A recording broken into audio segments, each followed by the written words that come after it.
Listen closely, because what I'm about to tell you was never meant for the living. In the forgotten corners of medieval Europe, there were men who dressed not for war, nor for faith, but for death itself.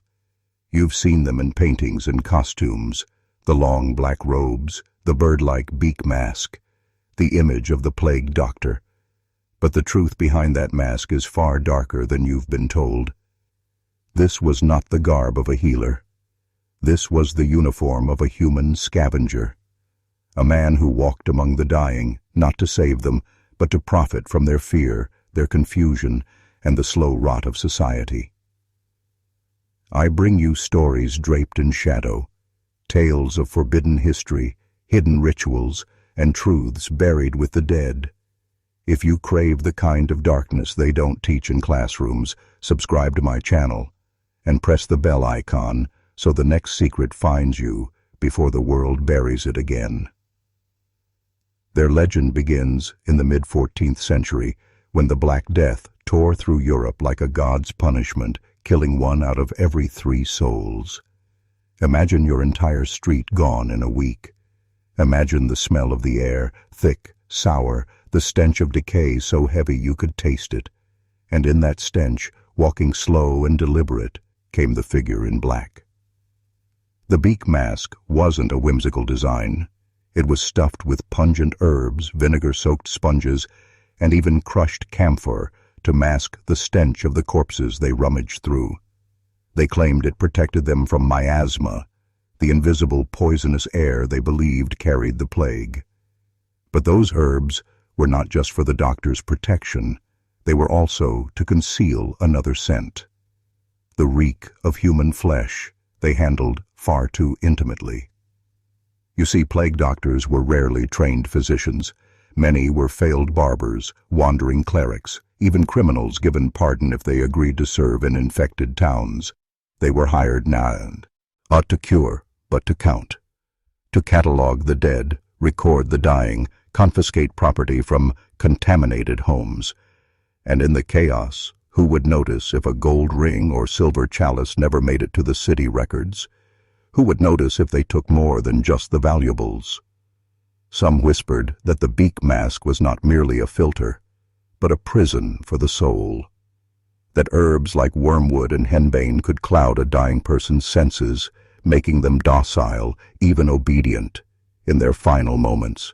And in the shadow of plague carts, away from the eyes of priests, the doctor would lean close, whisper something no one else could hear, and take more than the body had to give. This was not medicine. This was harvest. But the deeper you look into their records, the ones that survived fires, purges, and centuries of silence, the more you realize the plague doctor's role was not an accident of history, but a calculated design. Cities didn't just hire them out of desperation, they gave them extraordinary legal power. A plague doctor could enter any home without permission, seize belongings for sanitation purposes, and have the infected removed by force. They were untouchable by law, immune from prosecution for theft, assault, even death. The mask, the robe, the staff, these were not just tools. They were a uniform of authority, a signal to the masses, do not question me, or you may vanish like the rest. And vanish they did. In Venice, eyewitness accounts speak of whole families relocated to plague houses, never to return. In France, survivors told of doctors marking doors with chalk, not only to signal infection, but to mark which homes contained the most wealth. And in the blackest whispers, those muttered in taverns after too much wine, people claimed the doctors had struck deals with the undertakers, the gravediggers, and even the clergy. Bodies of the poor were buried in common pits, quickly and carelessly. But the bodies of the rich, those sometimes disappeared altogether, not for healing, not for burial, but for purposes no one dared speak aloud in daylight. Some claimed alchemists paid handsomely for certain organs, believing they could distill a cure from the plague itself. Others believed the doctors were supplying cults that saw the disease as holy, a divine purification by suffering. and demanded relics from the dying as offerings. Whatever the truth, one fact stands. The plague doctor walked not between life and death, but between order and lawlessness. And when a man wears that kind of mask long enough, the man beneath it begins to disappear until all that remains is the role, the collector, the watcher, the silent shadow who moves from house to house, taking what he wills in the name of mercy. You've been told they were symbols of resilience, but in truth, they were the quiet executioners of the medieval world, and the line between their work and their hunger was far thinner than anyone dares to admit. And if you think their power ended with the dead, you underestimate how fear turns living men into obedient cattle. The plague doctor's arrival in a street was enough to empty it. Shutters slammed, doors locked. Mothers clutched their children to their chests, praying the black figure would pass them by. But the doctors counted on that fear. It was their shield and their weapon. They learned to speak slowly, to let their words hang in the air like the scent of decay, choosing phrases that bound the mind as tightly as chains. They would tell a coughing man, "It is already in your breath," and the man would collapse into despair before a single test was made. They would whisper to a trembling widow that the illness hid in her skin, and watch her strip off her jewelry, her gown, her dignity, offering anything in exchange for an invisible salvation. In those moments, the doctor was not a healer. He was a priest of a darker faith, one that preached surrender in the face of the inevitable. And here's the most chilling part. Many of them kept records not only of symptoms, but of behaviors. Who panicked fastest? Who resisted? Who obeyed without question? These lists didn't vanish when the plague passed. They became commodities, sold to magistrates, to mercenaries, even to foreign agents. Because knowing who will yield under pressure is as valuable in politics as it is in medicine. The mask was not just to hide the doctor's face. It was to erase the idea of the man entirely, so that only the role remained in the minds of the people. Once a population accepts a faceless authority as both savior and executioner, their will is broken. That's the true legacy of the plague doctor, not medicine, not mercy, but mastery.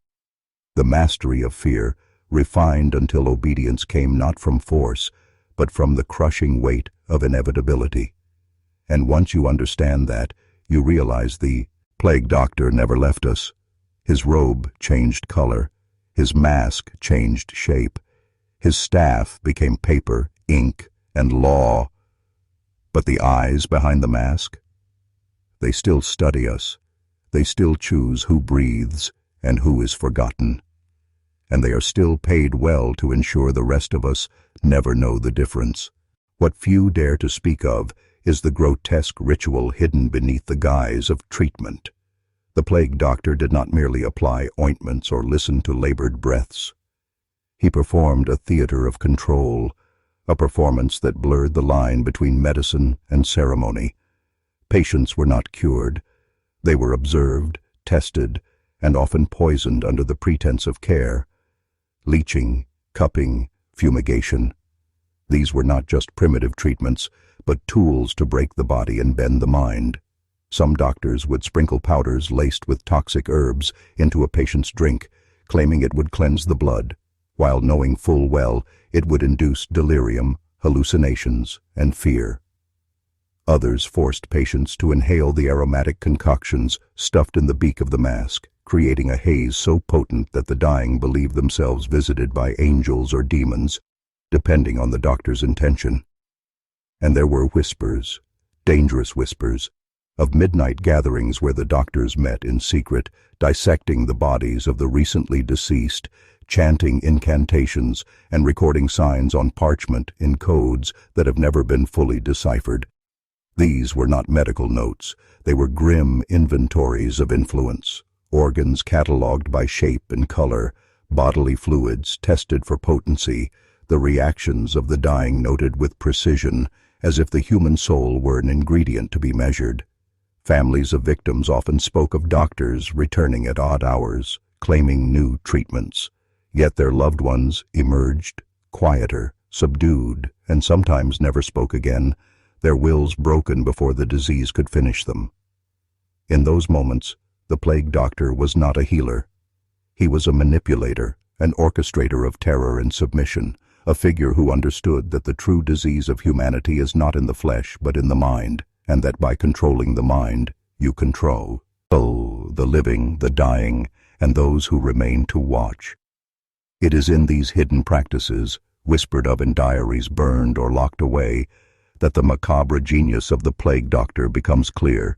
Fear, ritual, and authority, fused into a single, terrifying instrument, and when you trace the path of these men, you discover that some of their methods, their networks, and their strategies of control have been passed down, altered only superficially, evolving into forms of social, political, and even corporate domination that still govern us today, unseen, unquestioned, but unrelentingly present.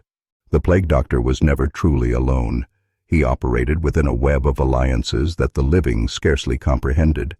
Local governments, desperate to maintain order as the death toll climbed, granted him authority few men in history have ever possessed.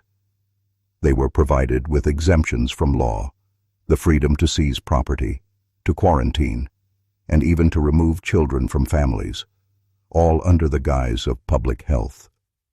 But this power was not without ulterior motives. Nobles and merchants, terrified of losing wealth and influence, quietly funded these doctors, supplying them with herbs, manuscripts, and access to restricted knowledge that promised survival, profit, or control. In some cities, the plague doctor acted as both enforcer and informant, noting which households resisted edicts, which tradesmen hoarded supplies, and which citizens whispered of revolt or heresy. This data was passed upwards, hidden within medical logs, cleverly coded to appear as mere numbers of sickness and death, yet its true content was surveillance, manipulation, and control. The people of the town, seeing only the masked figure with a staff and beak, never suspected that the doctor was orchestrating a subtle siege on their will. In essence, he became a bridge between the raw terror of disease and the cold, calculating ambitions of those in power. And the most insidious part? The doctor himself began to internalize this system, adopting the mindset that fear and death were instruments of truth, that to survive, one must dominate the bodies and minds around him. With every household visited, with every candlelit record kept in secret, he became less man and more mechanism, a conduit through which chaos and authority flowed, shaping society without it ever realizing it was being shaped. And when the plague eventually receded, when the stench of death faded from the streets, the doctors did not vanish. They disappeared into positions of influence, into guilds, councils, and clandestine societies, carrying the same principles forward. Observe, manipulate, and control, cloaked always in legitimacy. And if you trace the lineage carefully, connecting the dots from medieval Europe to modern institutions, you start to see the same architecture of fear, secrecy, and obedience, the same psychology of power that the plague doctor perfected quietly centuries ago. Fear was the plague doctor's true scalpel, cutting through not flesh, but the psyche of entire communities. Every household visited, every mark on a door, every whispered warning became a thread in a vast web of psychological control. Villagers learned quickly that compliance meant survival, or at least the illusion of it, and defiance meant isolation, starvation, or disappearance. Parents instructed their children to obey the masked figure without question, to point out neighbors who seemed infected, and to whisper secrets they would have otherwise kept. Entire towns became laboratories for behavioral observation, the inhabitants unwitting participants in an experiment centuries in the making. The doctor's mask, cold and expressionless, did more than conceal identity. It projected authority, omniscience, and inevitability. People began to internalize his power, policing themselves, adopting rituals and precautions far beyond the disease's logic, ensuring that the rules he laid down became a form of social law, internalized and unquestioned. And the terrifying genius of this method was its subtlety. The population believed they were acting to protect themselves, but in truth, every act of obedience reinforced the doctor's dominance and validated the system. Communities became obedient without chains or armies, their minds conditioned by dread, ritual, and repetition. Some chroniclers noted a strange calm in towns under plague doctor supervision, a calm born not of safety, but of submission. And in the shadows of this orchestrated terror, the doctor, the enforcer, and the observer gathered the knowledge of every weakness, every fear, every secret desire and superstition, storing it in his records, codices, and private journals. These texts, hidden for centuries, reveal the patterns of manipulation, the playbook of control, how isolation breeds dependency, how viziably authority compels compliance, and how the perception of omnipotence can bend even the proudest communities into unquestioning obedience. By the time the plague passed, the town itself had changed. Families were fractured, trust was eroded, superstition was heightened, and a lingering paranoia persisted for generations. And through it all, the plague doctor remained a ghost in memory, his mask etched into folklore as a figure of fear, a reminder that control is not won solely through force, but through the careful cultivation of terror, ritual, and the perception that death itself answers to your command. Beneath the layers of fear and death, there existed a secret knowledge, a forbidden corpus of practices that the plague doctors jealously guarded. They studied not just symptoms, but the flow of life and decay, recording minute observations about blood, bile, and the pulse of the sick that no ordinary physician could interpret. Some texts hint at alchemical experiments, mixtures of crushed minerals, animal parts, and herbs designed to ward off evil, or, in darker whispers, to manipulate the spirit itself. Certain manuscripts describe ritualistic movements around the dying, gestures repeated like incantations, as if the very act of touching a body in a prescribed pattern could channel unseen forces. Herbs like mandrake, henbane, and nightshade were not chosen for their healing properties alone, but for their ability to bend perception, to dull fear, or, conversely, to induce hallucinations that made patients believe salvation had arrived in the form of the doctor's presence. Some doctors believed in the transmutation of disease into energy, that the human body could be coaxed into surrendering its life force for the benefit of the living or the elite who funded them. There are accounts, buried in city archives, of doctors summoning assistants in secret chambers, performing dissections while chanting formulas, measuring the heartbeat of a corpse in ways that suggested they thought it might pulse again if manipulated correctly. These were not acts of science as we know it. They were rites of power, exercises in domination over life and death itself. And in the rare instances where patients survived these interventions, many claimed a lingering awareness, a feeling that the doctor had reached inside them, touched something they could never articulate, leaving an imprint of authority that lasted for decades. This knowledge was kept deliberately arcane, hidden in ciphers, and obscure languages passed only to those who could demonstrate both loyalty and an aptitude for cruelty, ensuring that the methods remained inaccessible to outsiders. And when the plague finally receded, the doctors did not vanish. They carried these rituals into positions of influence, into universities, royal courts, and secret societies, their practices sanitized as science, and their true purpose forgotten by all but the few who inherited their dangerous legacy. Every mask, every staff, every black robe was a symbol not only of mortality, but of a covenant with knowledge too potent, too terrible for the common eye to witness.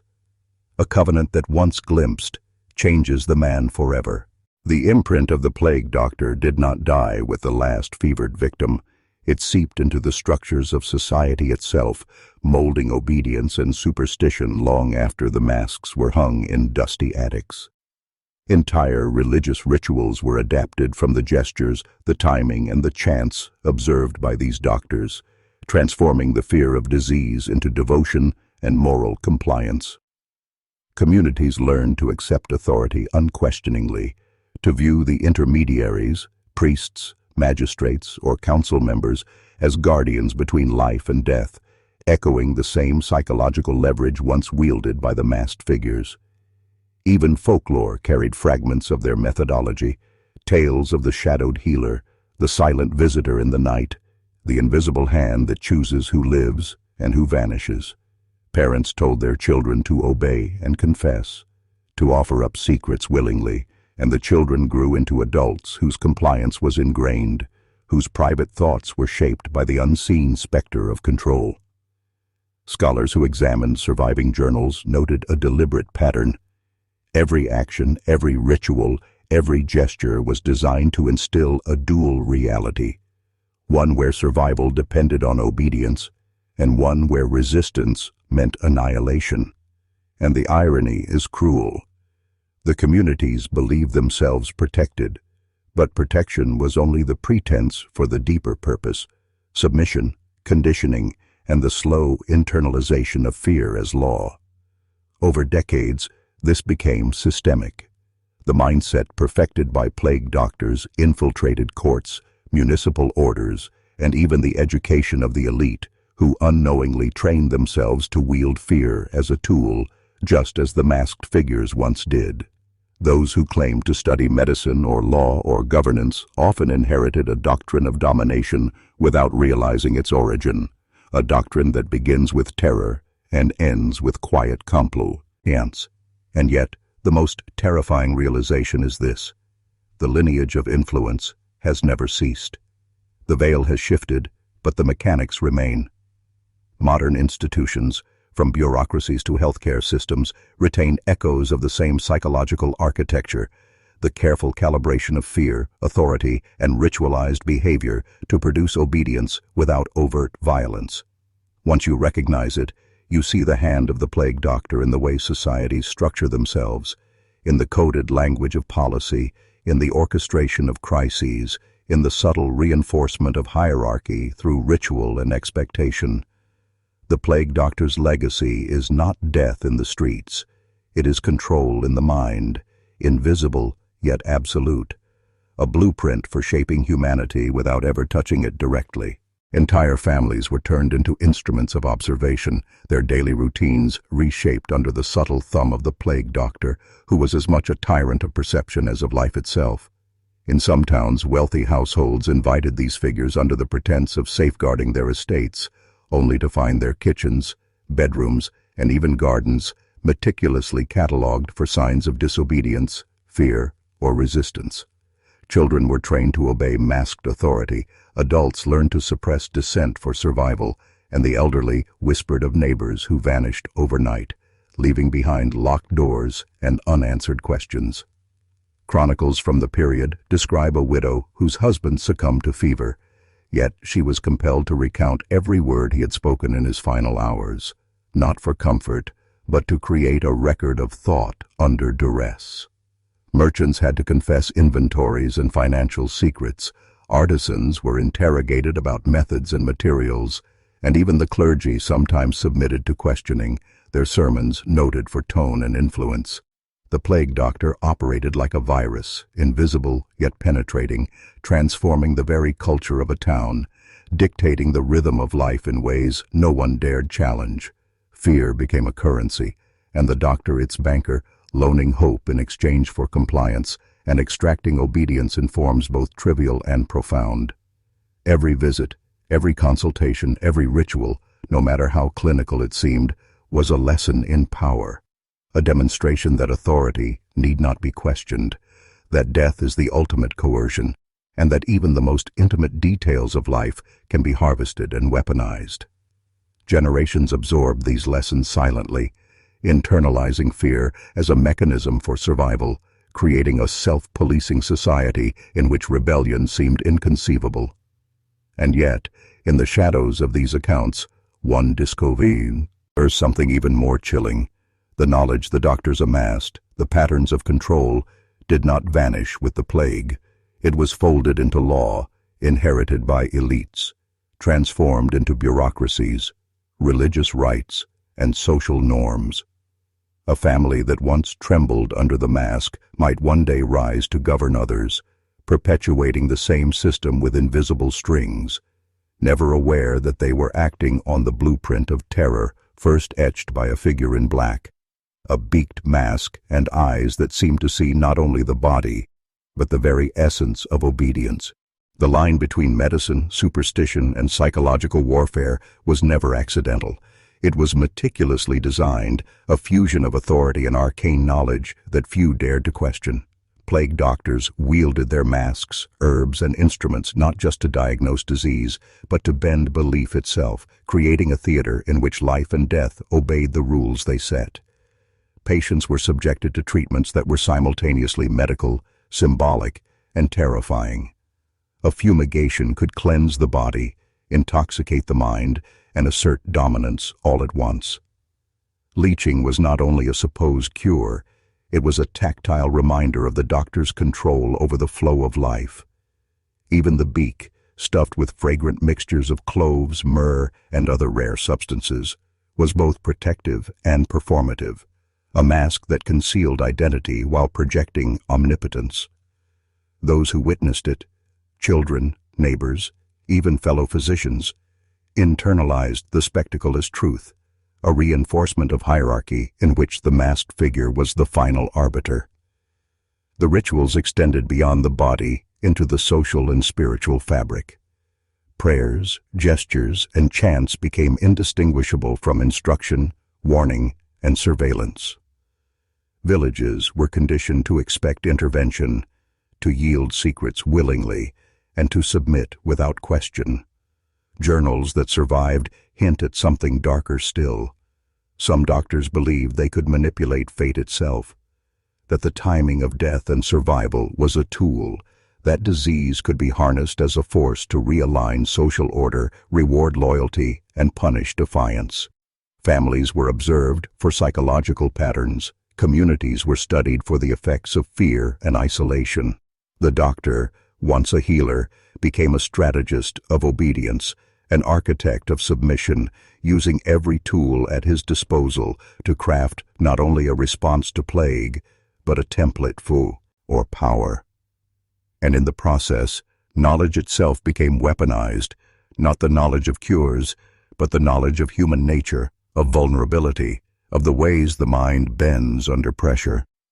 Those who survived carried these lessons unwittingly into posterity, some as leaders, some as citizens, all shaped by invisible hands that traced patterns first established by men in beaked masks. The true horror is that this architecture of control, perfected centuries ago, did not vanish with the Black Death.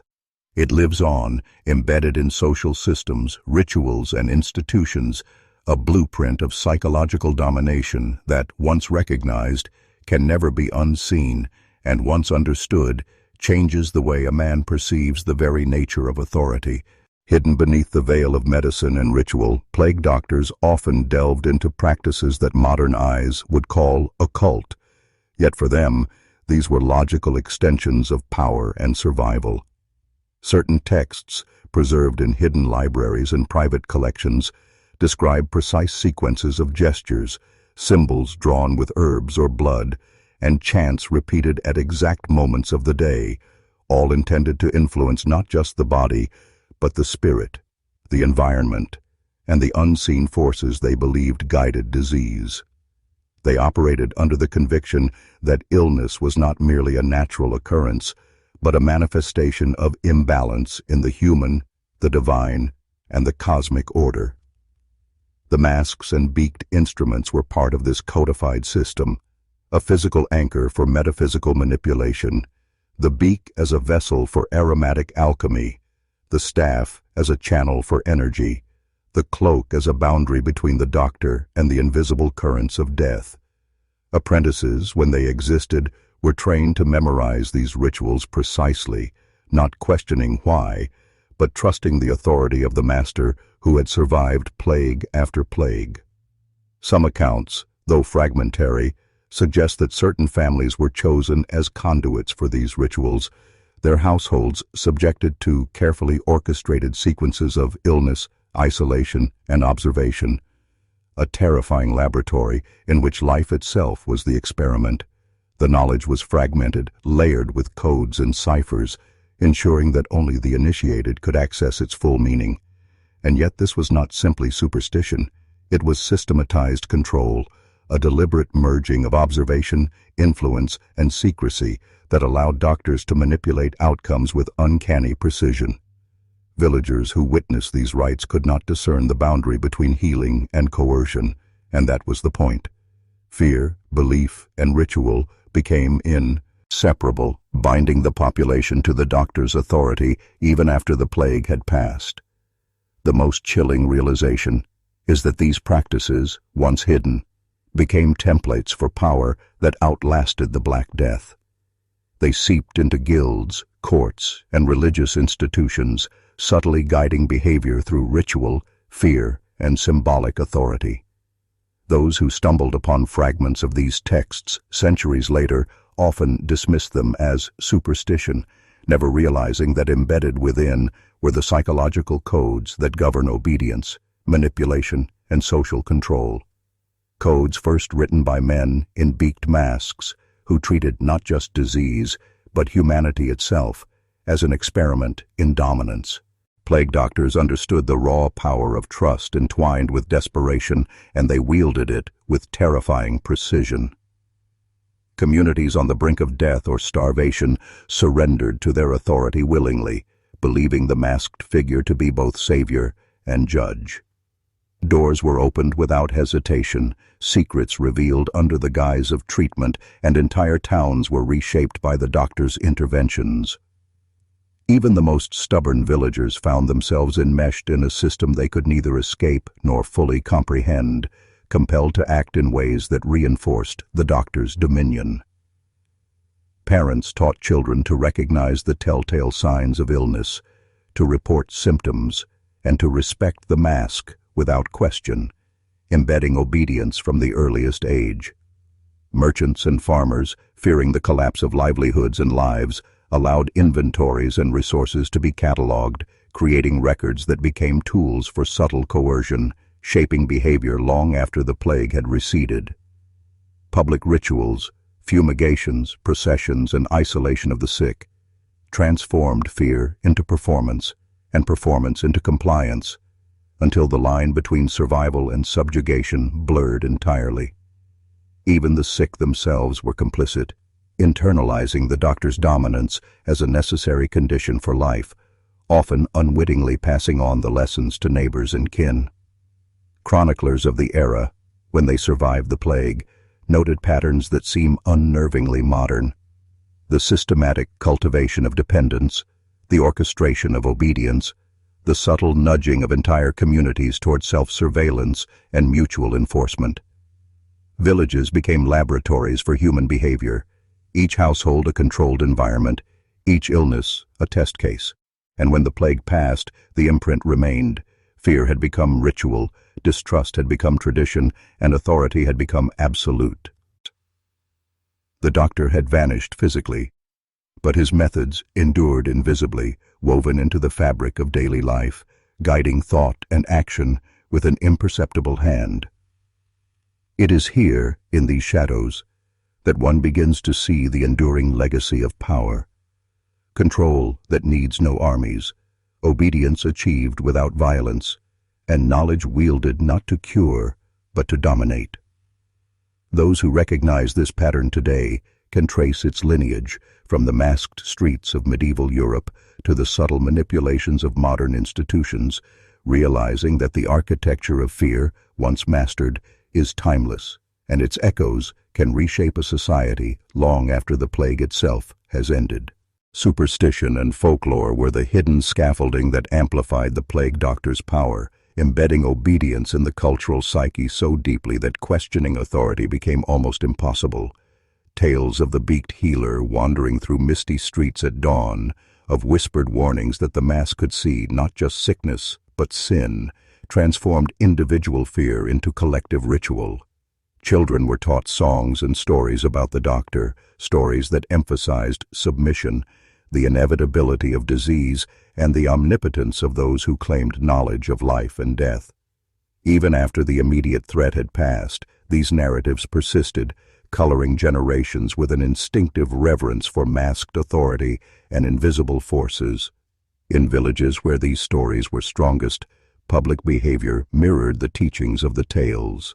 Doors were locked at the wrong hour, curfews followed without command, and neighbors reported one another for perceived transgressions, a culture of self-surveillance born from a legend designed to enforce power. Anthropologists and historians who later studied these communities noted a subtle but consistent pattern. Fear became a form of governance, and folklore became the law. The doctor's instruments, once practical tools, transformed into symbols, objects of ritual reverence, or even fear-induced superstition. The very act of seeing a mask, a staff, or a black robe was enough to trigger compliance and anxiety, ensuring that the doctor's legacy of control was immortalized through narrative. Religious authorities, perhaps unconsciously, incorporated elements of these stories into sermons, blending medical authority with spiritual consequence, further reinforcing the reach of fear beyond the doctor's direct presence.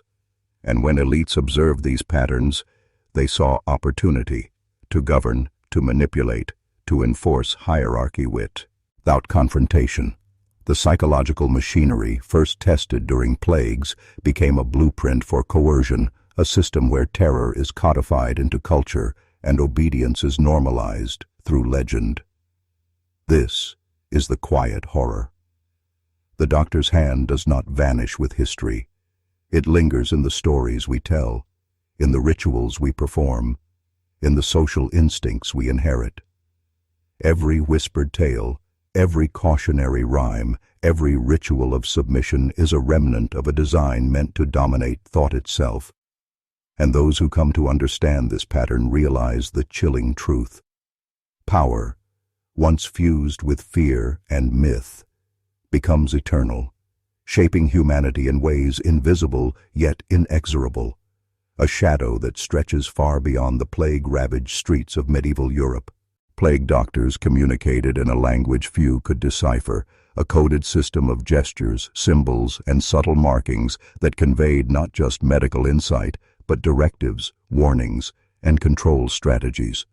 These were not random signs. They were carefully calibrated codes designed to pass instructions between practitioners while keeping the populace in ignorance and fear. Some symbols were carved into doors, etched into walls, or subtly displayed on the doctor's robes and masks, a silent script that dictated behavior, highlighted threats, or marked households for observation. Apprentices learned to read the minutiae, a tilt of the staff, the placement of a feather, the particular layering of robes, each element a vector of hidden meaning. Villagers interpreted these symbols as superstition, divine intervention, or simple precaution, unaware that they were unwitting participants in a theater of manipulation. The codes extended to treatment itself. Certain fumigations, herbs, or bandages carried dual purposes, both healing and messaging, creating a system of communication that operated above the comprehension of ordinary eyes. Letters that survived hint at a network of exchange between doctors, a primitive intelligence system designed to map patterns of infection, resistance, and obedience while preserving secrecy. The brilliance of this method lay in its invisibility. Control was exercised not by overt authority, but by the subtle choreography of symbols and ritualized actions, a silent obedience that spread faster than the disease itself. Families internalized these signals, modifying behavior to align with expectations they barely understood, unaware that their compliance was being recorded and transmitted. Over time, the codes evolved, layered over each other with increasing complexity, until only the initiated could navigate the web of meaning, the psychological. The power of these symbols was immense. They created a reality in which fear, respect, and submission were instinctive, not enforced. And in recognizing this, one begins to see the genesis of a timeless pattern, the merging of intelligence, ritual, and psychological warfare into a single instrument of authority. What the doctors mastered with masks and beaks is now echoed in modern systems, where signals, codes, and invisible rules manipulate populations, shaping thought and action long before consent is consciously granted. Understanding these codes is not mere curiosity. It is a key to perceiving the subtle architecture of control that has endured for centuries, and to seeing the shadow of the plague doctor behind the mechanisms of modern obedience. Fear was the most potent instrument in the plague doctor's arsenal, wielded with precision that transcended the mere threat of disease. Every visit, every fumigation, every ritualized inspection carried the unspoken message: life is fragile, and power lies in the hands of those who understand it. Villagers learned to anticipate the doctor's presence with a mixture of dread and reverence, adjusting behavior to avoid scrutiny, internalizing the hierarchy imposed by the masked figure. This fear was not blunt or chaotic. It was structured, methodical, designed to infiltrate the mind and shape instinctual responses. Parents trained children to obey before knowledge could form resistance, and elders relayed compliance as wisdom, embedding obedience into cultural memory. Beyond the personal, fear became systemic. Markets operated under the invisible oversight of those who might one day report deviations. Entire neighborhoods adapted to unspoken rules, and even clergy tempered sermons to align with the invisible codes imposed by authority figures. Survival depended on compliance, and compliance was ensured by the doctor's mastery of psychological leverage. Accounts from the period describe families who altered routines, abandoned customs, and even destroyed heirlooms or writings at the subtle insistence of the doctor, all under the guise of protection from disease. Each action reinforced the notion that the doctor was not just a healer, but the ultimate arbiter of fate, a living embodiment of both mortality and power. The brilliance of this system lay in its longevity. Fear outlasted the immediate plague, teaching communities that submission was not merely practical, but instinctive. Over time, this legacy became encoded in social customs, legal systems, and religious rituals, a shadow architecture of compliance that perpetuated itself across generations. Those who study these patterns recognize that the plague doctor was not merely combating illness. He was engineering society, sculpting behavior with a mastery that blurred medicine and manipulation into a single, terrifying craft. And when one grasps this truth, it becomes impossible to view authority, tradition, or even cultural norms without questioning which elements are inherited compliance and which are lessons first etched into human behavior by men in beaked masks, roaming streets, and wielding fear like a scalpel. The shadow of their methods is not confined to history. It persists in the invisible codes that guide human behavior, a reminder that mastery over fear is, perhaps, the ultimate form of power. Plague doctors often cloak themselves in moral and religious authority, exploiting the innate human desire for divine guidance to extend their influence beyond mere medicine. The beaked mask and dark robes were not just practical armor against disease, they became symbols of judgment, ritual, and celestial power. Villagers were conditioned to believe that the doctor's presence was sanctioned by forces beyond mortal comprehension, a messenger of both life and punishment.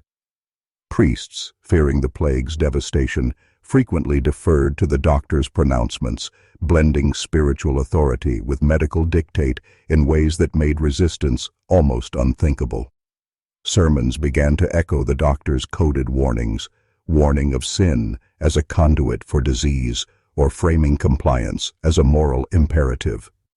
Even the most skeptical families found themselves hesitating, aligning behavior with the invisible hierarchies the doctor represented, fearing not only contagion but spiritual consequence. Beyond fear, this fusion of moral and medical authority created a sense of inevitability. Obedience was survival, and survival required submission to the masked figure. Apprentices and less experienced doctors learned to manipulate this dynamic, framing instructions in theological terms, invoking blessings or curses, and turning treatment into ceremony. Villages became self-regulating under this shadow governance, where deviation from ritual or instruction risked both social ostracization and perceived divine retribution. Written records, often encrypted or hidden, suggest some doctors actively curated these beliefs, encouraging legends, miracles, and carefully staged interventions to reinforce the perception of infallibility. In this environment, knowledge and authority became inseparable. The doctor who could command belief commanded reality itself. Communities internalized these lessons, embedding fear and reverence into customs that outlasted the immediate threat of disease. And as these practices persisted, a pattern emerged that would echo through history. Those who combine technical skill with moral or spiritual authority acquire a form of power that transcends direct force, shaping behavior at the level of psyche and instinct.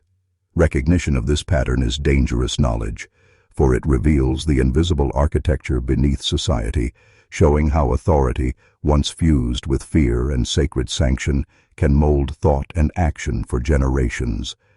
An enduring legacy of control first perfected on plague-ravaged streets by men in beaked masks. Behind closed doors, the plague doctor's work often veered into experimental territory, a murky space where medicine became control and observation became coercion. Patients, terrified and compliant, were subjected to treatments whose efficacy was secondary to the doctor's pursuit of knowledge and dominance. Some were isolated in sealed chambers, their diet, exposure, and even sleep meticulously regulated to study the progression of disease. Others were exposed to combinations of herbs, smoke, or chemical concoctions that could either heal or exacerbate symptoms, the outcomes recorded with painstaking precision. Diaries and fragmented manuals suggest that certain families or individuals were observed across generations, treated as ongoing case studies under the guise of care. These experiments were often conducted with elaborate rituals, so the patient internalized the impression that obedience was a moral obligation, a performance with divine stakes. The doctor's staff, apprentices, and even clergy were complicit in reinforcing these lessons, ensuring that fear, compliance, and observation were inseparable. Sometimes the experiments were disguised as communal rituals, fumigations performed in full view, incantations repeated publicly, herbal brews distributed to entire neighborhoods. Compliance became normalized, resistance was interpreted as sin or folly. The data collected, though primitive by modern standards, formed a system of control that extended beyond immediate survival. Families internalized the behaviors expected of them, adjusting daily life to avoid scrutiny, unknowingly participating in a psychological architecture designed to perpetuate obedience. The most chilling accounts hint at deliberate manipulation of perception. Patients who survived were praised, reinforcing trust and authority, while those who succumbed were memorialized in ways that served as cautionary tales, binding the community ever tighter to the doctor's influence. In essence, the plague doctor created living laboratories where human behavior, belief, and physiology were all subjects of study, controlled and observed under the guise of care. Recognizing this pattern is a revelation of dangerous significance. It exposes a lineage of power that transcends medicine, a legacy of psychological mastery and societal manipulation, one that whispers across centuries, reminding us that mastery over life and death often begins not with force, but with fear, ritual, and the subtle engineering of the mind itself. The plague doctor's power extended beyond individual patients, reaching into entire communities, transforming ordinary citizens into instruments of surveillance and control. Neighbors watched one another, reporting illness, misbehavior, or deviation from ritual, often believing their actions were necessary for communal survival. Children learn to internalize rules and codes, to fear the unseen consequences of disobedience, and to repeat warnings to others as though they were sacred truth. Even the previously skeptical or rebellious found themselves participating, distributing herbal treatments, guiding quarantines, or reinforcing superstition, unknowingly perpetuating the doctor's invisible dominion. Social hierarchies shifted subtly. Obedience became currency. Compliance was rewarded with safety or favor, and deviation carried punishment, both psychological and physical. Records hint that in some villages, entire networks of civic participation were reshaped by the doctor's presence. Shopkeepers reported symptoms, religious leaders aligned sermons with coded instructions, and families modified traditions to reflect imperceptible rules set forth by masked authority. The brilliance of this system lay in its self-reinforcing nature. Each citizen, trained in fear and ritual, became a propagator of control, expanding the doctor's influence far beyond the reach of his physical body. Communities internalized surveillance, learning to regulate themselves, and thus the plague doctor's authority became invisible yet omnipresent, felt in every glance, every interaction, every choice. By turning the populace into both subject and enforcer, the doctor created a network of psychological control that outlasted the immediate plague, embedding obedience into culture, memory, and social expectation. Even after the masks were gone, the behaviors, rituals, and patterns of compliance persisted, a living echo of the control first exercised during moments of fear. To understand this is to grasp a chilling principle. Power does not need to be visible to dominate. It thrives in shadows, in whispered codes, in fear, internalized and perpetuated voluntarily. The plague doctor's true mastery was not merely in combating illness, but in orchestrating a society where humans became agents of their own submission, and in doing so, transformed the very fabric of community into an extension of his will, a haunting legacy that modern systems of authority continue to mirror in ways most will never perceive. Secrecy was the lifeblood of the plague doctor's dominion, the invisible thread that wove authority into every corner of society. Journals, manuals, and coded ledgers were carefully hidden, often buried in attics, sealed behind false walls, or entrusted only to select apprentices who had proven their loyalty. These documents contained far more than medical observations. They were maps of influence, blueprints of psychological manipulation, and repositories of rituals designed to enforce obedience.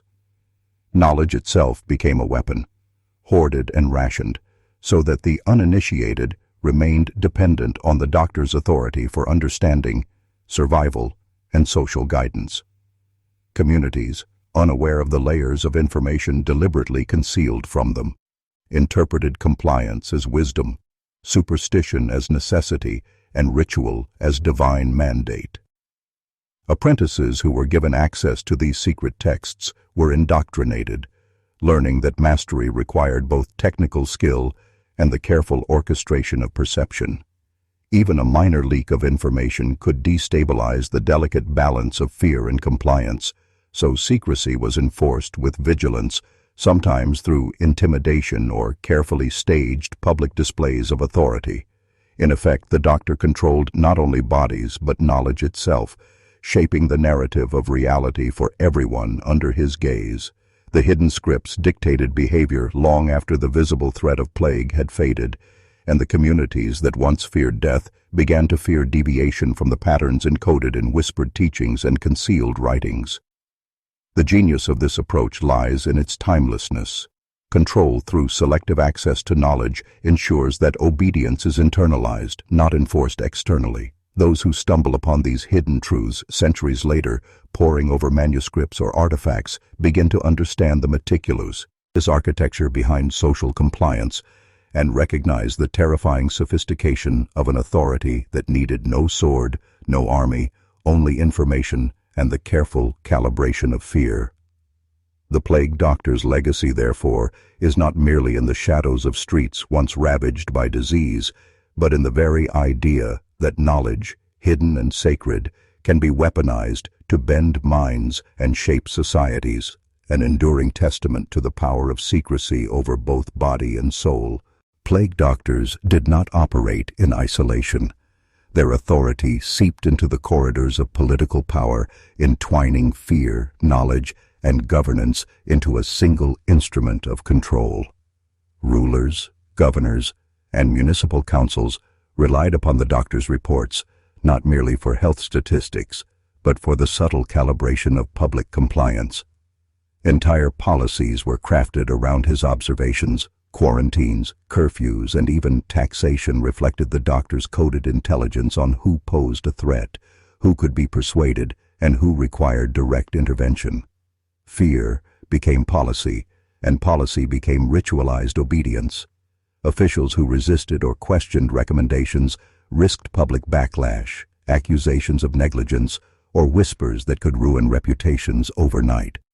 Plague doctors leveraged this to expand influence, ensuring that political decision-making aligned with their subtle agendas while remaining invisible in the apparatus of governance. Correspondence from the period reveals that some doctors received patronage, land, or privileges in exchange for reports framed in ways that reinforced hierarchy and fear, suggesting a deliberate manipulation of both survival instincts and civic authority.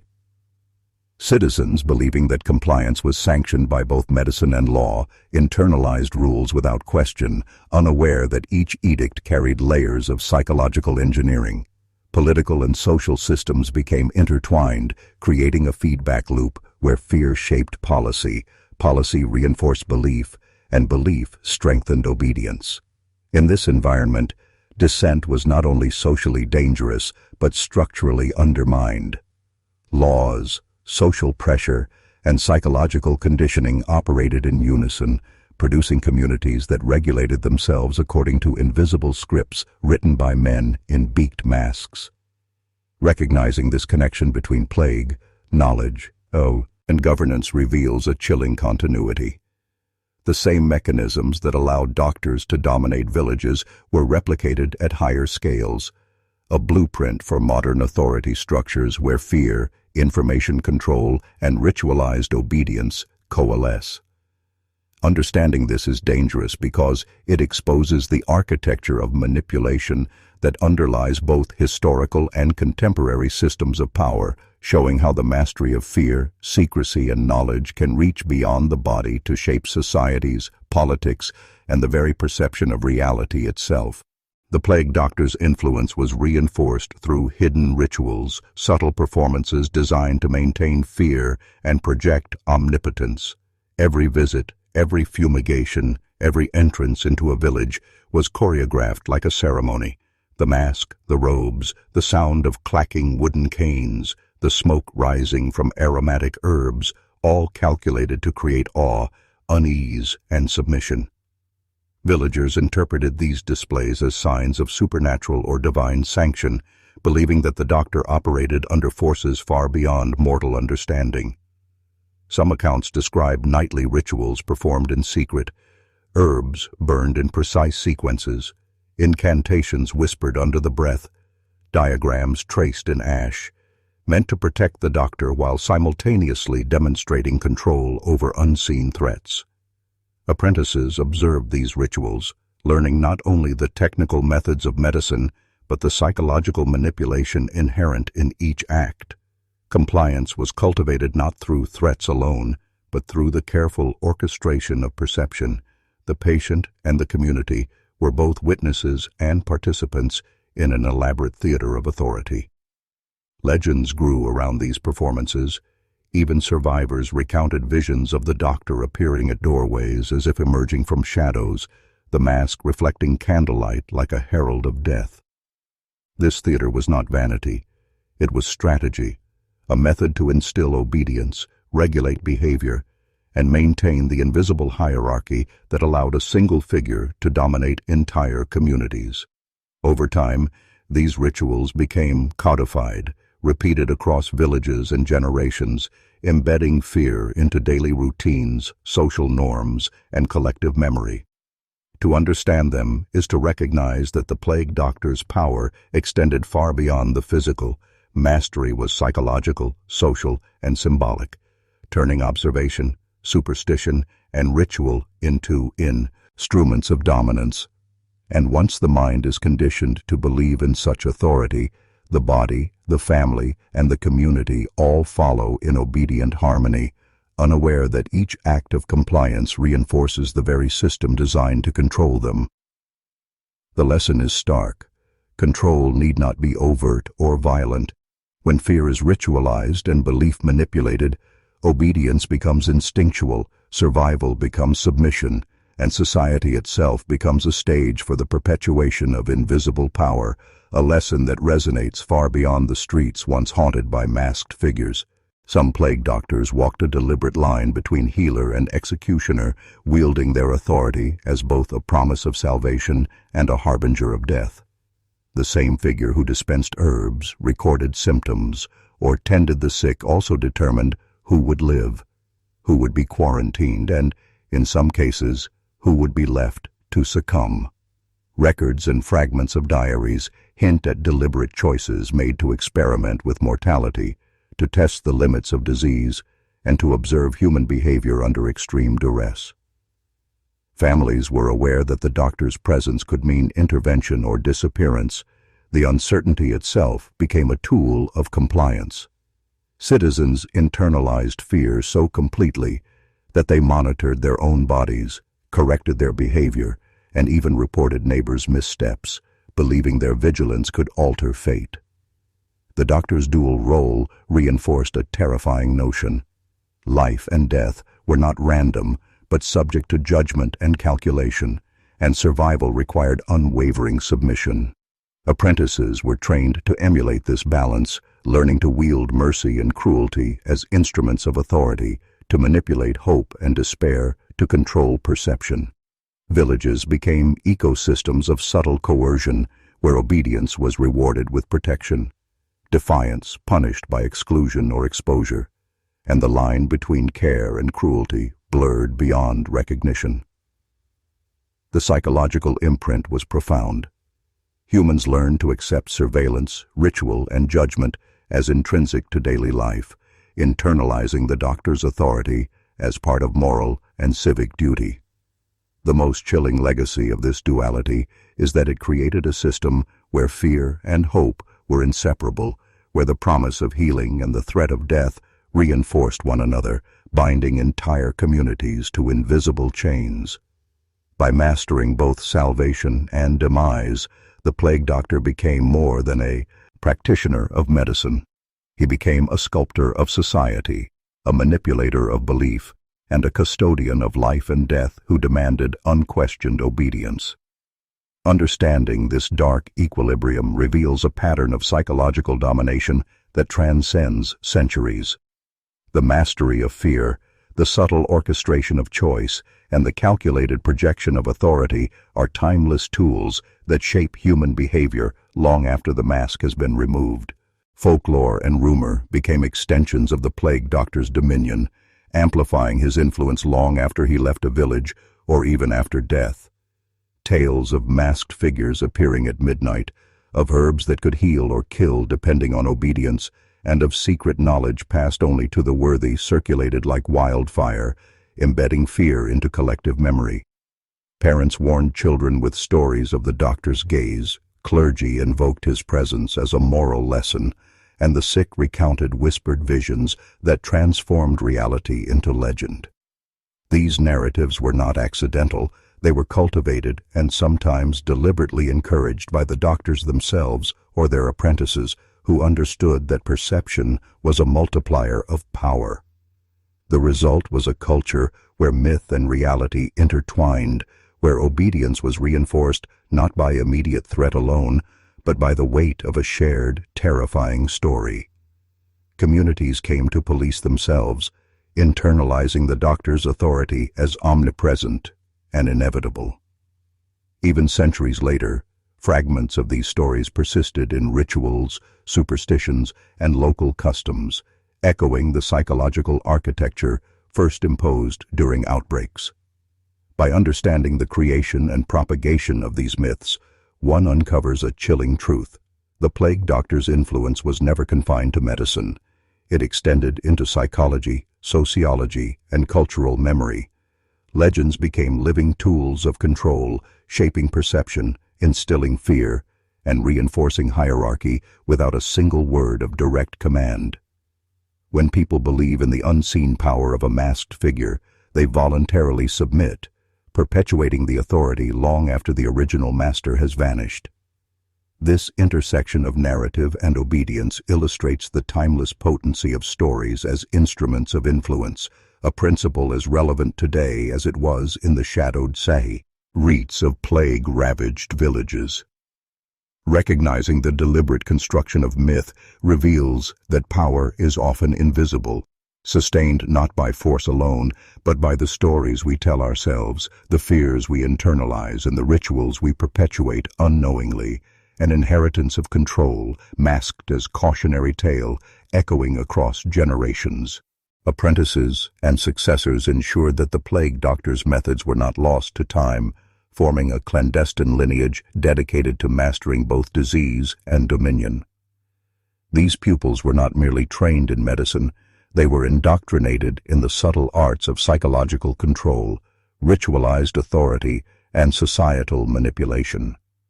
Under the guise of learning to heal, they absorbed lessons in fear, secrecy, and influence, understanding that true power lay in commanding perception rather than merely curing the sick. Each generation refined the techniques. Masks were redesigned to appear more terrifying, herbs were used symbolically as much as therapeutically, and rituals were codified into precise sequences meant to elicit obedience and awe. Villagers, once subjects of a single doctor, became unwitting participants in a continuum of control, each successor expanding upon the architecture of fear and internalized compliance. Letters, diaries, and hidden records reveal that some apprentices experimented further, integrating local superstitions, religious symbolism, and theatrical displays into their practice, creating a self-reinforcing system that linked survival to submission. Those who resisted were marginalized, their knowledge incomplete, their lives often quietly extinguished to preserve the secrecy and power of the lineage. Over time, the influence of these doctors became cultural, almost invisible, embedding obedience, ritual, and superstition into social norms. Communities no longer needed the physical presence of the doctor to remain compliant. The lessons had been internalized, passed down as tradition, belief, and memory. Understanding this chain exposes a chilling reality. Control was never incidental. It was an inheritance, meticulously transmitted, refined, and concealed, ensuring that the same psychological architecture could dominate minds across gene rations. Each successor was both a healer and a manipulator, a custodian of hidden knowledge, and an agent of societal shaping, demonstrating that the plague doctor's legacy was not limited to disease, but extended to the very mechanisms by which humans internalize authority, fear, and ritual. Recognizing this lineage forces a confrontation with the unsettling truth. Some forms of power are invisible, self-perpetuating, and nearly impossible to escape once woven into the fabric of society, a shadow reaching far beyond the streets, once haunted by the beaked figures of plague. The mask, the robe, the beaked visage, each was far more than protection from disease. These implements were instruments of authority, carefully designed to manipulate perception and assert dominance. The long, bird-like beak, filled with aromatic herbs, created an uncanny silhouette, making the doctor appear simultaneously human and otherworldly, alive yet removed, familiar yet terrifying. Villagers, staring into the glassy eyes of the mask, often felt their rational thought dissolve into instinctive fear, a reaction the doctor relied upon to command compliance. The robes, long and flowing, amplified presence, shrouding gestures and movement in deliberate ambiguity, so that every step could be interpreted as ritual, threat, or miracle. Canes were used not only to examine patients but to create distance, a silent reminder of the doctor's authority over life and death, the boundaries of proximity, and the power to touch or withdraw. Every element of the attire was intentional, blending theater, psychology, and symbolism to assert dominance before a single word was spoken. Apprentices learned that mastery over perception was as vital as mastery over medicine. A simple adjustment of mask or posture could transform awe into terror, compliance into devotion. The public internalized these cues, equating the garments with judgment, protection, and moral authority. Stories persist of masked figures moving silently through streets, the rustle of robes signaling the arrival of both hope and dread, the shadow of the beak lingering in memory long after the figure departed. Understanding this reveals the deliberate orchestration of fear. The visual language of power, coded into clothing and tools, became a universal dialect of authority that transcended verbal communication. Masks were not mere disguise. They were symbols, conduits of influence, and weapons of psychological dominance, demonstrating that visibility, form, and ritual could enforce obedience as effectively as laws or threats. To truly comprehend the plague doctor is to see beyond medicine into the calculated theater of control where perception is weaponized and a single figure, masked and robed, can bend entire communities to will through the careful orchestration of fear, symbol, and awe. Plague doctors often exploited superstition and religious belief to cement their authority, blurring the line between healer, priest, and arbiter of fate. They understood that fear of death and divine judgment could be channeled into obedience, and they wielded sermons, prayers, and rituals alongside herbs and masks to reinforce the illusion of omnipotence. Villagers interpreted their presence as sanctioned by God or cosmic order, believing that compliance would safeguard not only their bodies but their souls. Some doctors carried charms, talismans, or cryptic symbols, allowing them to claim control over forces both natural and supernatural. During outbreaks, they performed highly visible rituals, fumigations at dawn, prayers in the streets, crosses etched in ash, actions that seemed pious, yet functioned as mechanisms of social control, signaling who was protected and who was exposed. Apprentices were trained to manipulate these perceptions, learning to intertwine religion with authority so that resistance felt not only dangerous but sinful. Entire communities internalized these signals, monitoring behavior, adhering to edicts, and reporting deviations, convinced they were preserving divine order.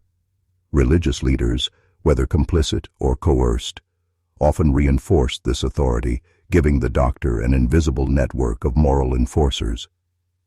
The psychological effect was profound. The doctor was no longer a mortal practitioner, but a vessel of destiny, capable of judgment that extended into both the physical and spiritual realms. This exploitation of belief amplified the doctor's influence, creating a system where fear, superstition, and faith intersected to ensure obedience without direct coercion. Understanding this reveals a sinister calculus. Knowledge, ritual, and myth could be combined to manipulate entire populations, producing self-regulating communities whose compliance was voluntary yet meticulously engineered. It was a power that transcended medicine, embedding itself into memory, tradition, and culture, leaving traces of control long after the beaked figure had disappeared. In this way, the plague doctor was not only a healer or a harbinger of death, but a master architect of human behavior, using fear, faith, and ritual to dominate minds and bodies alike, a lesson in authority that resonates in every system where belief and control are intertwined. Hidden among the remnants of plague-stricken towns, fragments of secretive writings and coded records left by these doctors hint at knowledge too dangerous for common eyes. Diaries, notebooks, and fragmented manuscripts contain meticulous observations of disease, anatomy, and treatment, but interwoven with cryptic symbols, arcane diagrams, and instructions that appear almost ritualistic. Some passages describe not only medical interventions, but the psychological manipulation of patients and entire communities, detailing how fear, ritual, and superstition could be weaponized to enforce obedience. Apprentices copied these records in secret, learning not only the craft of medicine, but the art of social dominance, how every gesture, word, and instrument could be calibrated to control perception. Certain codices outline methods to induce compliance through suggestion, to turn anxiety into conformity, and to transform superstition into a mechanism of self-policing among the sick and healthy alike.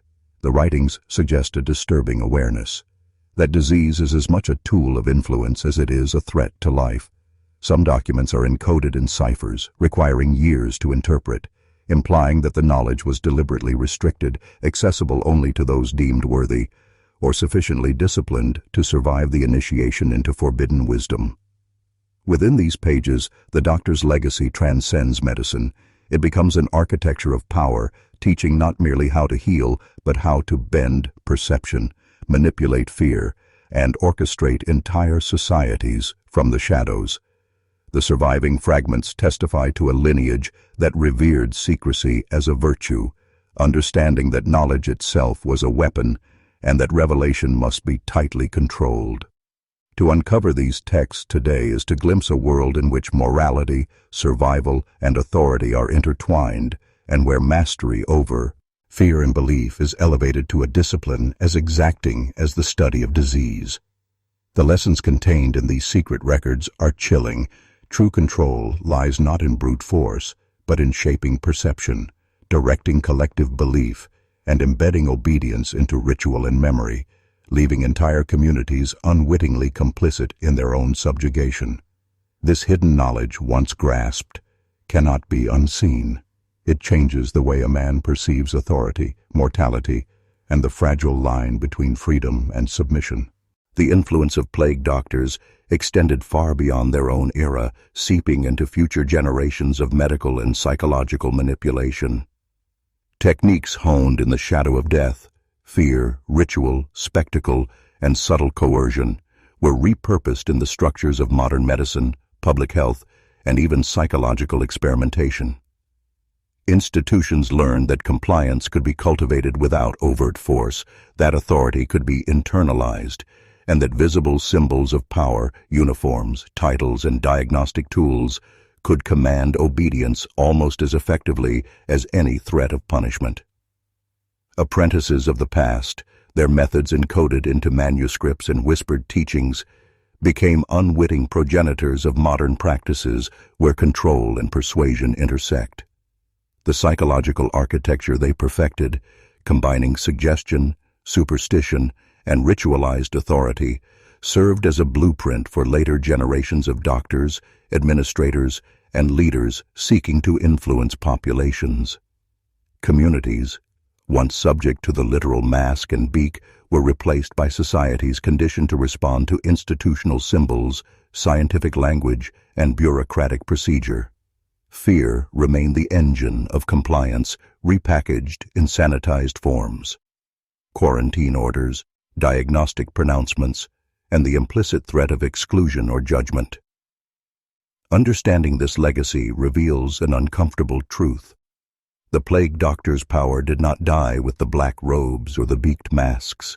It evolved, hidden in plain sight, shaping systems, beliefs, and hierarchies that persist to this day.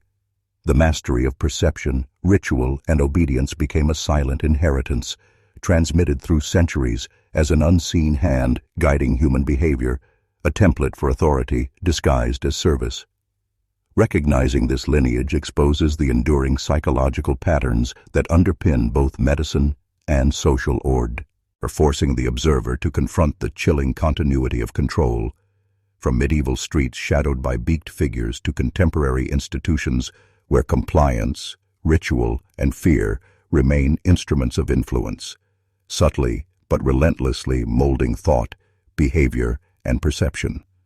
The full weight of this legacy is realized only when one sees the parallels, when the line from past to present becomes unmistakable, revealing the timeless methods of domination once practiced by masked figures now enshrined in systems, rituals, and minds across the centuries.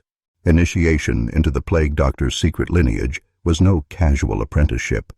It was a psychological crucible designed to reshape identity and perception.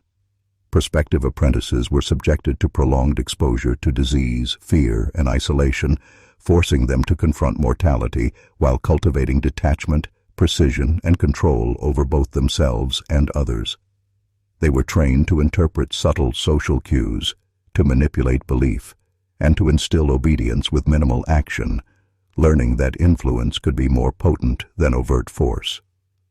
Rituals marked their passage, donning the mask for the first time, performing symbolic fumigations, and reciting coded incantations, acts that blurred the line between science and performance, reality and suggestion.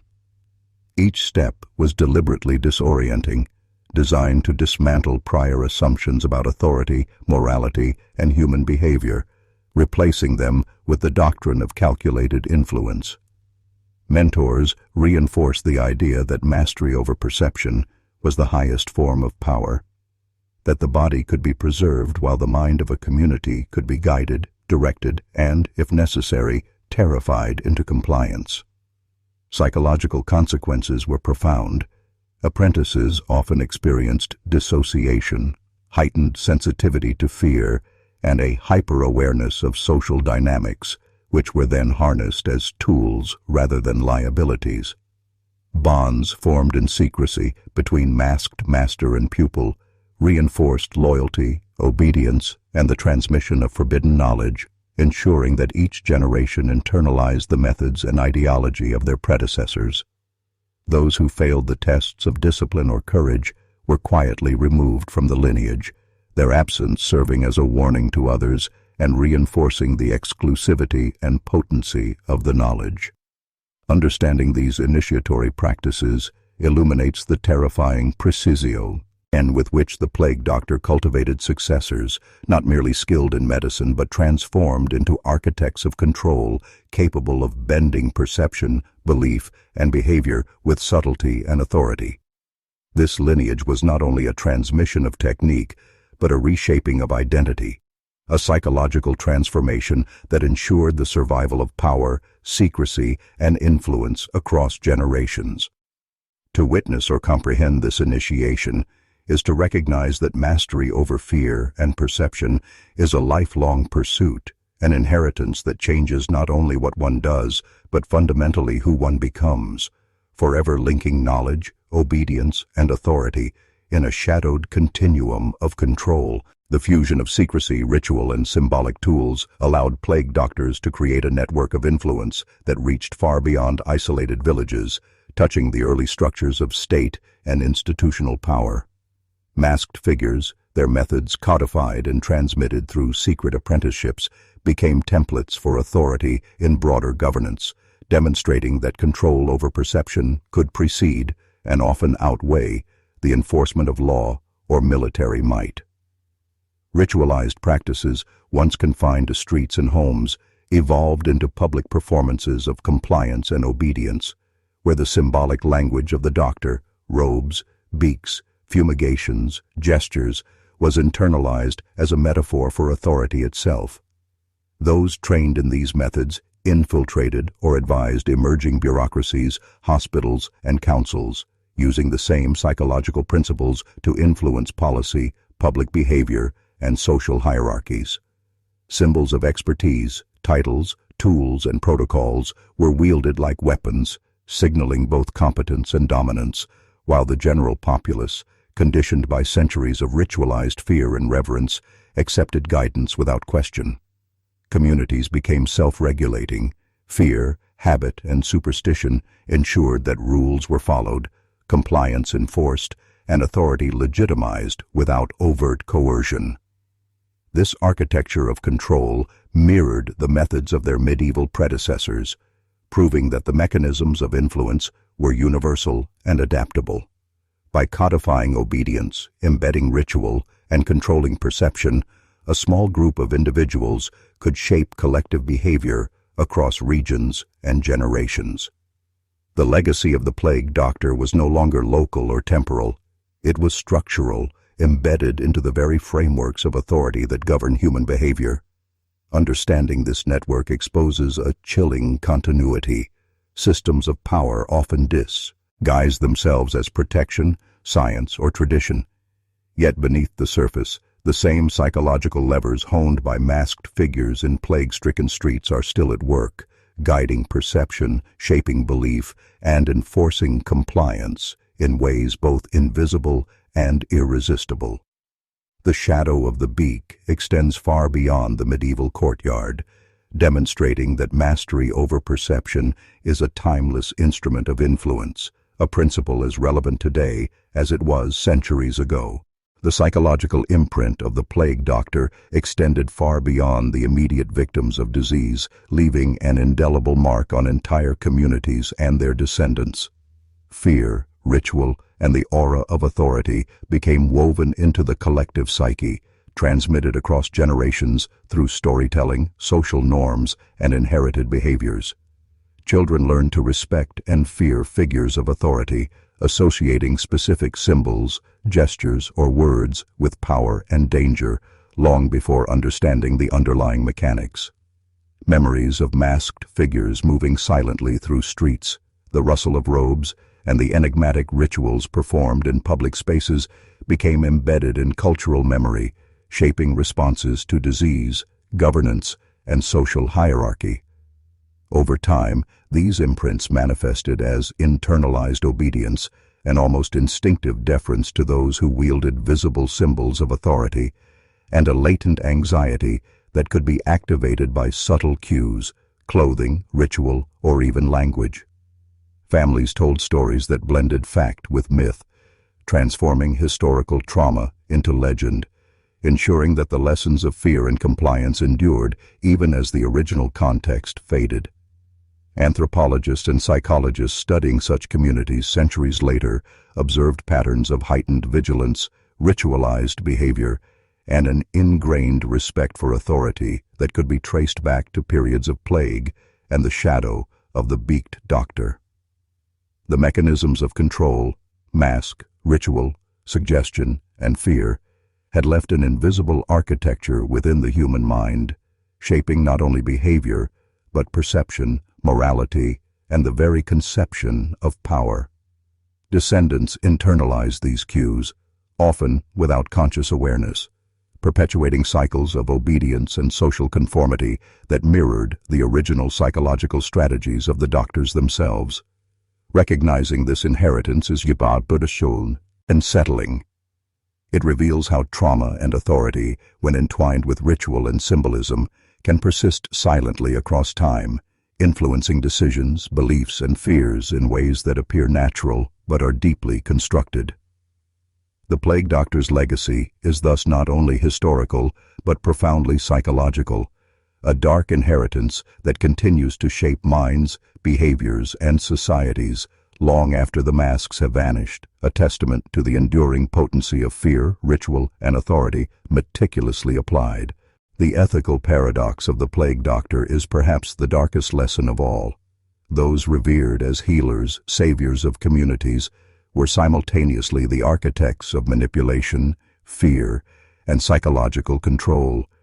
They occupied a space where morality was mutable, where the ends, preserving life and order, justified means that would be unconscionable in isolation. Masks and robes, intended to protect, also served as instruments of authority, their symbolic weight magnifying every gesture and command. Communities, desperate for protection, submitted willingly to the illusion of omnipotence, rarely questioning the methods that imposed obedience or shaped behavior. Apprentices and successors inherited this duality. The skill to heal was inseparable from the skill to influence, and the moral ambiguity of the role became internalized as a professional necessity. Historical records, sparse and coded, hint at whispered debates within this secretive fraternity, arguments over how much fear was too much, how far manipulation could stretch before it became cruelty rather than guidance. The line between care and coercion was deliberately blurred, the doctor's presence both comforting and terrifying, a paradox that ensured obedience while sustaining awe. Understanding this duality is unsettling. It forces the recognition that power over life and death does not exist in a vacuum. It carries with it the ability to shape minds, to enforce conformity, and to weaponize belief. The plague doctor was a master of this paradox, transforming communities through both healing and fear, leaving behind a legacy that challenges our definitions of morality, authority, and service. Every step taken to save a life, every ritual performed to inspire confidence, also carried the seeds of psychological dominion, ensuring that reverence and terror were forever intertwined. This is the final shadow that falls across their history. The realization that true mastery, true influence requires the willingness to occupy moral gray zones, to wield authority with precision and subtlety, and to recognize that the act of saving is inseparable from the act of controlling. It is a dangerous knowledge, one that reshapes understanding of power, obedience, and the human psyche, and once seen, it cannot be unseen.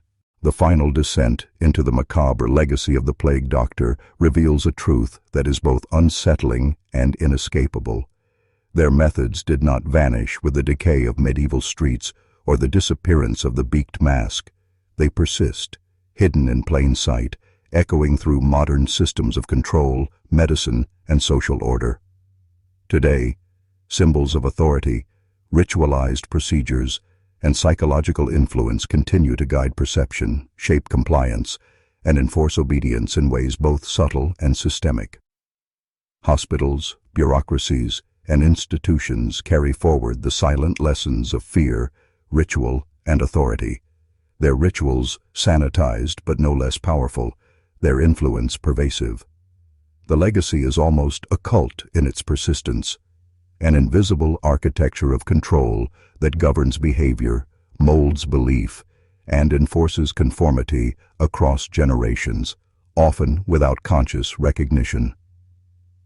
Those who uncover these threads, the historian, the seeker, the man willing to look beyond the surface, begin to see the continuity, the deliberate shaping of human perception across centuries. Awareness becomes a burden as much as a tool, understanding that fear and ritual are instruments of influence, that compliance can be manufactured through symbols and suggestion, shifts the lens through which one views the world. Communities, descendants, and even entire societies carry imprints of this hidden hand, and the masked figures of plague centuries ago were the first architects of a psychology of obedience that transcends time. This knowledge is dangerous because it alters perception.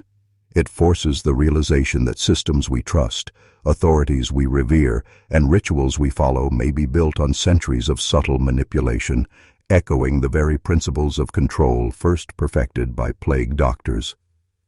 The resonance is chilling and intimate, leaving a man to confront the invisible forces shaping thought, belief, and behavior around him.